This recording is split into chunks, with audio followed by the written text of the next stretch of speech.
Day 256 of the war in Gaza, and the IDF has announced it believes it will have full control over Rafah in just a few weeks' time.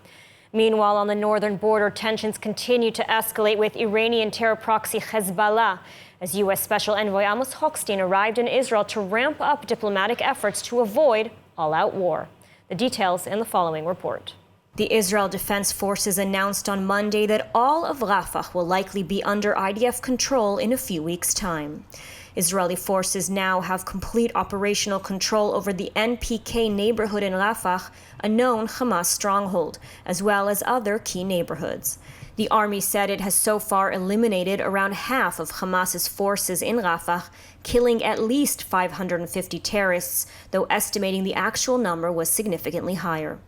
Along the Philadelphia corridor on Gaza's border with Egypt, the IDF said it had discovered and destroyed more than 200 tunnel shafts, which lead to a complex network of terror tunnels.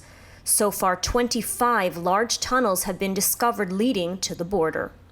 Israel has maintained that the operation in Rafah is key to eliminating the last remaining Hamas battalions and terror infrastructure.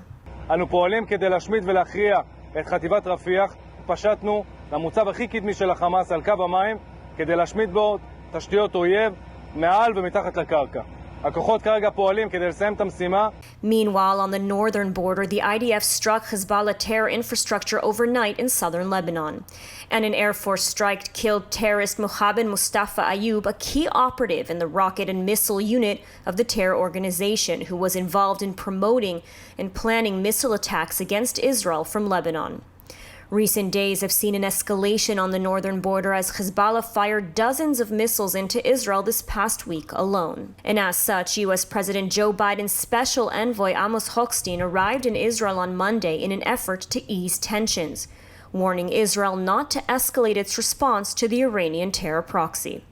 During his visit, Hochstein met with Prime Minister Benjamin Netanyahu, Israeli President Yitzhak Herzog, Defense Minister Yoav Gallant, and former War Cabinet member Benny Gantz to discuss the Hezbollah threat. If we weren't concerned about the possibility of escalation and a full-blown second front there to the north, we wouldn't still be involved in such intense diplomacy. And Mr. Hochstein's over there right now. As a matter of fact, he's in Israel as we speak, to have these conversations, and he'll follow that up with conversations in Beirut.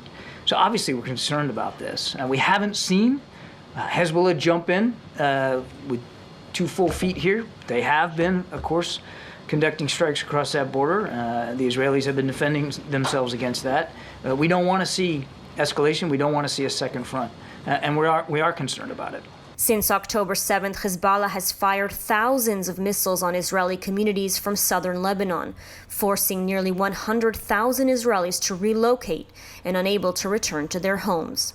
Israel has said it is hoping to resolve the situation diplomatically, but warned that Hezbollah is bringing the region to the brink of war.